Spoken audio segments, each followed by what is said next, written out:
Hey everyone, so for this week's strategy share, what I decided to do that's relating to reading fluency is just a strategy that I use in my ESC classes, is just simply model reading with read alouds.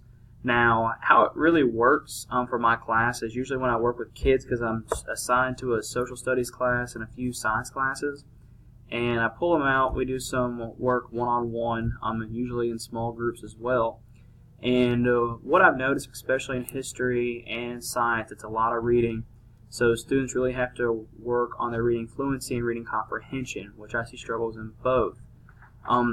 It's real simple. One of the things I do, because we do practice reading out loud, and when they're doing like different readings and stuff through their passages and through their classes.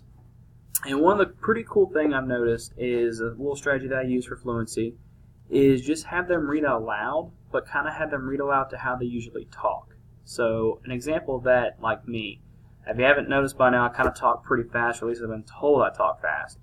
I have the students just talk to me about how their day was, everything like that, just to get them talking, and then I tell them to read in that same tone. Read exactly how they would if they were speaking with someone. And the cool thing with it is, obviously you're going to have some trial and error with this, because most of their readings level isn't as good as how they can speak, because they have to process. Some have comprehension issues. So with that being said, there's going to be some error in it.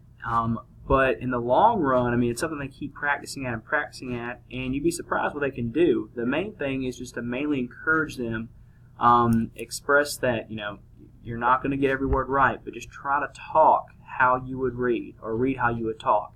So an example I have right here, just looking at my board, it's on World War II, and it's just talking about nationalism. And the sentence states, nationalism can serve as a unifying force. Okay, well, I would have the kid talk just like, or read just like you spoke to me. And say if they mess a word or two up, it doesn't matter, as long as they're getting that fluency, they're getting to read how they speak, and eventually, it takes time, it takes practice, they will kind of jump on and get it. But it does take a lot of practice. That's why it's something you have to work at, especially with the read alouds. And with modeling it, that's one thing I would do with a kid as well. With a student, if I was working with them, just read along with them, or read out loud as they read out loud, so they're on the same page. That way they can kind of really see how they should be reading. But it is kind of a unique strategy. I just have them mainly when they read, just read don't spend a lot of time focusing on the word because you're working on fluency. Just try to read it right when it comes to mind. That way they can hopefully get to where they're reading just like they speak. And it's a pretty cool and it's a pretty neat idea. It does take time, does take practice, just like reading does. But it's a pretty neat strategy. If you guys have any questions, feel free to ask me. I'll be happy to answer them. Thank you.